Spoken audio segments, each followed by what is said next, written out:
Olá pessoal, tudo bem? Sou o professor Israel. Vamos falar um pouquinho então hoje da prova da FAMERP, a prova de conhecimentos gerais, que contou aqui com algumas questões de química, né?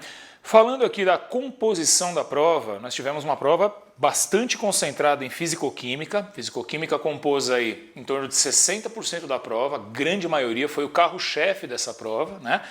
Nós tivemos questões de estrutura da matéria e duas questões envolvendo estrutura, mais diretamente, né, a parte de estrutura da matéria, em torno de 20% da prova, 10% de química geral, cobrando a parte de gases, um pouquinho de estequiometria, e 10%, exagerando até, em química orgânica, onde a gente tinha basicamente que reconhecer funções orgânicas, né?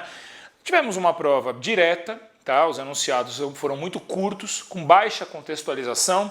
Tentou-se fazer uma contextualização em uma ou outra questão, mas é uma contextualização bastante rasa, né? Nada muito exagerado.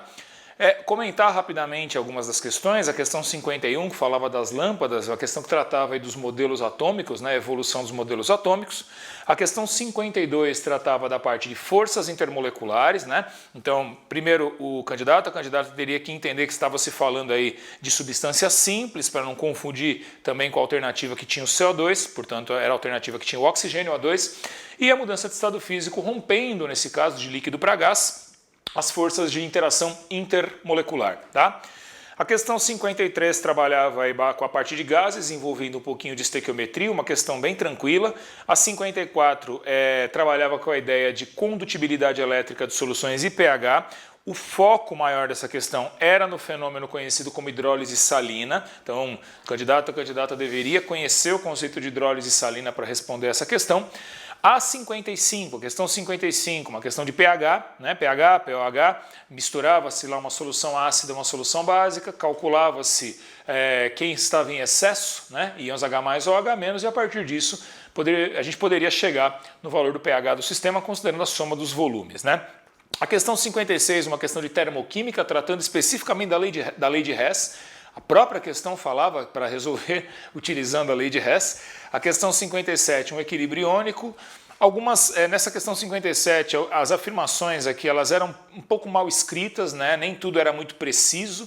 Por exemplo, a alternativa C, que era o gabarito, que dizia que o equilíbrio é fortemente deslocado para a esquerda. Não, o equilíbrio ele é desfavorecido no sentido dos produtos. Falar que ele está deslocado significa que não há equilíbrio. Mas a gente entendeu a intenção da banca, dava para resolver a questão, embora houvesse essa pequena imprecisão. A questão 58 trabalhava aí com equilíbrios químicos, também a utilização de Kp e Kc, né, as constantes de equilíbrio. A 59, óxido-redução, bem direta, né, identificar quem está oxidando, quem está reduzindo, agente oxidante, agente redutor.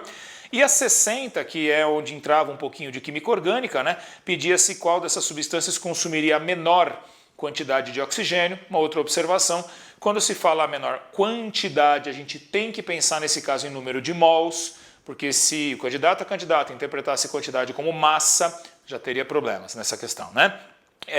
E tinha que identificar, então, a substância que consumiria menos oxigênio na sua combustão completa, que nesse caso a estrutura representava um ácido carboxílico. Então, nesse contexto aqui nós tivemos um monte de questões de fisicoquímica, muitas delas em equilíbrio químico, né? A gente percebeu um foco bastante forte em equilíbrios químicos, equilíbrios iônicos, pH, pOH, constantes de equilíbrio, né? Um pouquinho de eletroquímica, termoquímica, mas o grande bolo da prova então foi a fisicoquímica e como sempre a gente espera que vocês tenham tido o melhor resultado. Muito obrigado, a gente está junto sempre, grande abraço.